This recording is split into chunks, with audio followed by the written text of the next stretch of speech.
नमस्कार, मैं हूं आपके साथ मयंक। देखिए, एक बहुत बड़ी खबर आई है रूस से और ये खबर है ईरान के लिए।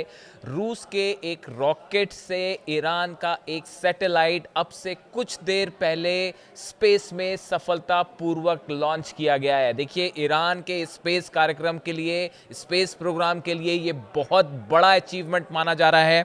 ईरान के इस सैटेलाइट का जो नाम है वो नाहिद 2 बताया गया है और इसे सोयूज 2.1 बी रॉकेट है रशिया का, जिससे स्पेस में लॉन्च किया गया।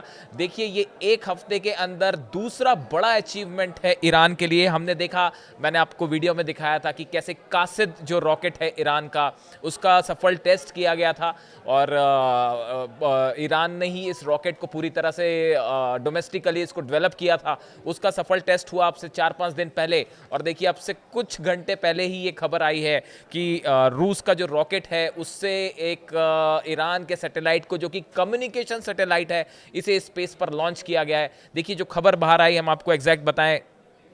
The Nahid 2 communication satellite was launched from Russia's Vostochny Cosmodrome using Soyuz rocket. Iran का जो स्टेट टेलीविजन है, मीडिया जो है, उसमें ये खबरें दिखाई जा रही हैं। A Russian rocket has put an Iranian communication satellite into space according to Iranian state media in the latest achievement for an aerospace programme that has caused concentration among some western governments. देखिए, ये जो satellite launch किया है, इसके बाद कई पश्चिमी देश ऐसे हैं जिन्होंने जो है वो जिनके कान खड़े हो गए, या ये कहें कि उनके लिए बड़ी चिंता की बात है। स्पेसिफिकली कहें तो अमेरिका और इजराइल के लिए, जिनके लिए एक ये जो एक्सपर्ट्स हैं वो बता रहे हैं कि ये किसी झटके से कम नहीं है। ईरान के स्पेस प्रोग्राम से आखिर क्यों अमेरिका परेशान रहता है, या क्यों इजराइल के लिए ये खतरे की तरह इजराइल देखता है, वो हम आपको बताएंगे। लेकिन पहले इस कम्युनिकेशन सैटेलाइट की जो लॉन्च हुआ है, नाहिद 2। देखिए, कम्युनिकेशन सैटेलाइट से ईरान को एक बड़ी मदद मिलने जा रही है इंफॉर्मेशन टेक्नोलॉजी के पूरे क्षेत्र में। और ये कम्युनिकेशन सैटेलाइट है जिससे ईरान के कम्युनिकेशन क्षेत्र में एक बड़ी एरिया में एक बड़ी रेवोल्यूशन आ सकती है। और देखिए, जो 12 दिन की लड़ाई हुई, उसके बाद से आप देखें, ईरान ने हर क्षेत्र में, किसी भी फील्ड की आप बात कर लें, मिसाइल्स की बात कर लें, एयर स्पेस की बात कर लें, स्पेस की बात करें, आप न्यूक्लियर प्रोग्राम की बात कर लें, आप टेक्नोलॉजी की बात कर लें, हर दिशा में, इंक्लूडिंग मिलिट्री, हर दिशा में ईरान ने तेजी से आगे कदम बढ़ाने शुरू कर दिए हैं। और ये जो नाहिद 2 सैटेलाइट है, ये बताया जा रहा है कि कम्युनिकेशन जो फील्ड है ईरान का, इसको बहुत मजबूती प्रदान करेगा।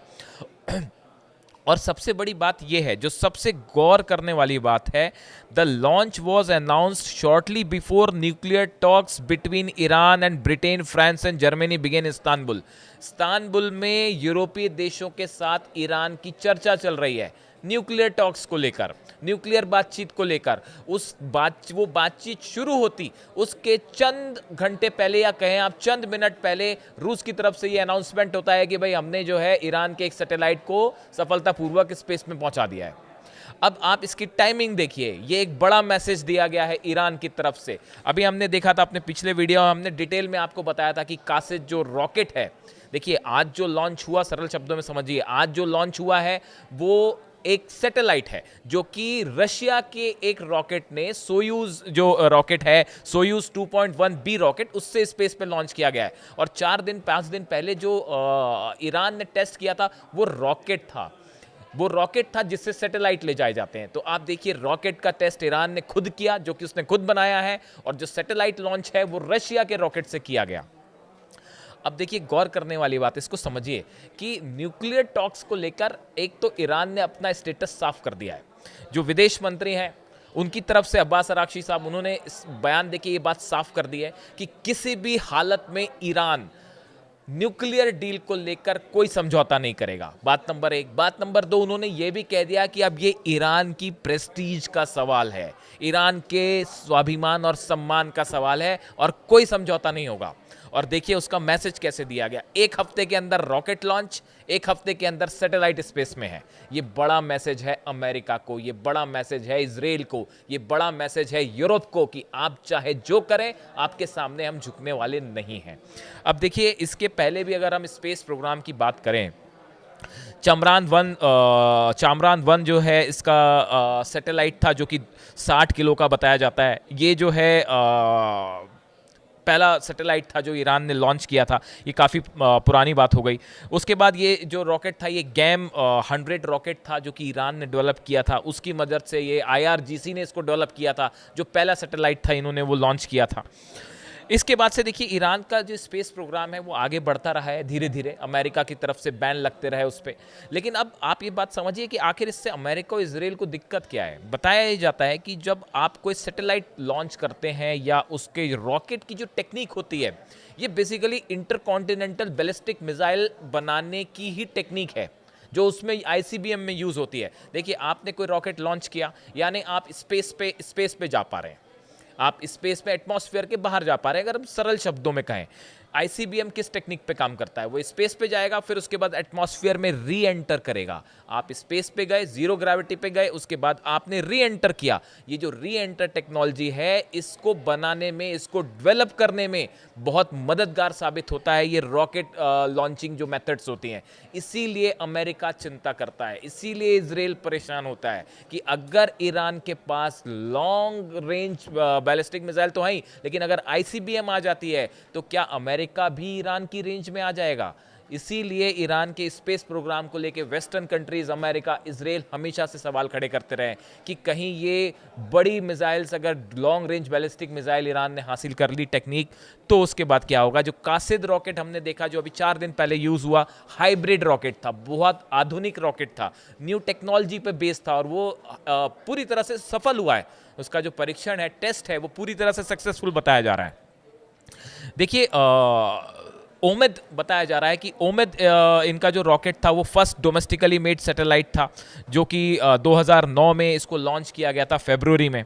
वैसे ही कोवोसैगर 1 ईरान का first satellite carrier space launch vehicle था जो इस्तेमाल किया गया था।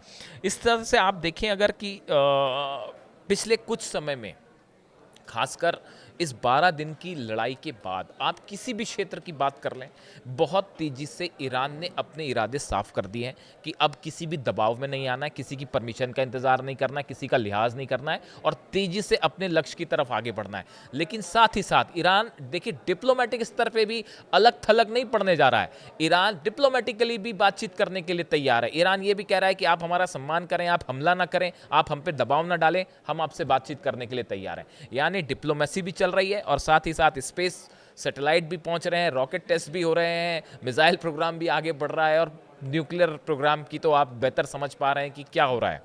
तो इस लिहाज से अगर आप देखें तो न्यूक्लियर टॉक्स के ठीक पहले ये सैटेलाइट लॉन्च अपने आप में एक बड़ा मैसेज था, जो शायद खामेनी साहब ने जो कहा था उसी दिशा में ये एक बड़ा कदम है कि ईरान जो है वो अब तेज़ी से विकास करना चाह रहा है, आगे बढ़ना चाह रहा है, और किसी के सामने झुकेगा नहीं। शायद यही पॉलिसी है जो नाहिद-2 है, फिलहाल ये पूरे दुनिया में चर्चा का मुद्दा बना हुआ है, और आप देखेंगे आप तक कई और प्लेटफॉर्म्स पे भी आप इसको सर्च कर सकते हैं कि नाहिद-2 जो है फिलहाल पूरी दुनिया में इसकी चर्चा हो रही है। इससे जुड़ी जो भी खबर होगी आप तक पहुंचाएंगे। Thank you so much.